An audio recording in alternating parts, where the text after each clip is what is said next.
wave, and it knocked her completely over onto her port side. It rolled this vessel so far onto her port side that the oil down in the bellies of the main engines back there rolled up into the tops of the engines, causing those main engines to shut down due to lack of oil pressure. The generators or power plant for this vessel in 1990, those were located up where the restrooms are today in the bow. Those generators also shut down. We now have what we call a black ship. No propulsion systems and no electrical systems. When it rolled this vessel onto her side, it rolled her so far onto her side that the water down in these crab tanks, our ballast that keeps us pressed down on an even keel, over half of that water spilled out through those hatches. The other half of the water now laid up on the sides of the tank. And that became the bottom of the vessel that night. Knocked onto her side, 50-foot seas, 100-mile-an-hour winds. She would not come back. That's when a man by the name of Vance Jones, the captain and owner, he told his men, go get those suits out, put them on and zip them up. Get that life raft down off the roof and place that life raft right here on this very rail, because this was now the top of the vessel that evening, and prepare to abandon ship. Don't go without me. I got one more thing to do. Vance headed for the wheelhouse. He sent out his mayday call. Now the situation was so dire, Vance didn't have time to stick around and see if anybody heard that call for help. He sent out that call, he zipped up his suit, and he met his men on the rail. So here's the deal, guys. It's blowing over 100 miles an hour. It's 50-foot seas. It's pitch black out, and we're going to jump into the Bering Sea tonight. I don't know if anybody's coming looking for us. I can't imagine what was going through the minds of those men, not knowing if help was on the way.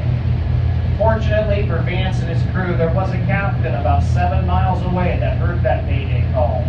He was able, in those huge seas and high winds, to turn his vessel around and make it down to the last known position of the Shannon Marie. Where when he got to that position, he estimated what he thought the set drift of that life raft might have been. In the darkness, he started searching around in a grid formation pattern, where remarkably that night, he located that life raft, pulled all 6 of those men onto his boat, saved every one of their lives.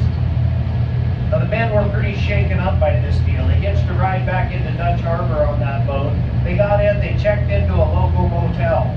They called home to Seattle, Ballard, various ports. They let their wives, family, and children know. We lost the Shannon Marie last night, but we saved every man's life on board the boat. And what we're going to do is we're going to sit in this motel for a couple days and we're going to regroup a little bit. The men are much too shaken up to travel and get on a plane right now. And on the morning of the 3rd day, Vance woke up in that motel room and he looked at his crew and said, guys, there's no reason for us to be here anymore. It's time to go get on that airplane. About the time Vance and his crew arrived at the Dutch Harbor Airport, Vance received a phone call from the United States Coast Guard. He said, Vance, we're out flying around in the Bering Sea today. It's a flat, calm ocean out here, and we're doing routine patrols. We found the Shannon Marie. She's laying on her side. She didn't go down. You might want to come out and take a look. Well, Vance immediately told his crew, we're not done just yet. We've got one more thing to do. And what we're going to do is we're going to hitch a ride back out into the Bering Sea. We're going to bring along some large gas power pumps with us. We're going to place those pumps down in these fish holes. We're going to pump that water off the sides of the tank. See if we can't get her to come back towards an even keel. And as they pump that water off the sides of those tanks, the Shannon Marie slowly started to come back to life.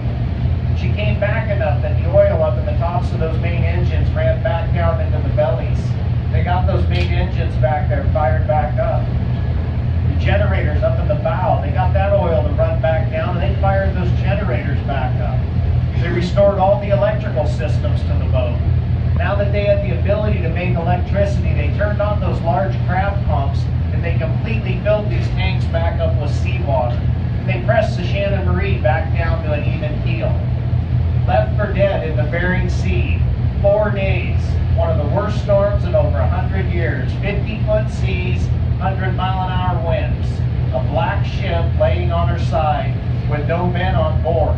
They drove this boat under its own power back into Dutch Harbor that day. Now they got the boat into Dutch Harbor that morning and they tied it up. Vance and his crew were still pretty shaken up by this deal. The next thing Vance did later that afternoon is he went and he hung a great big for sale sign at the Shannon Bering Sea and the Shannon Marie for this captain.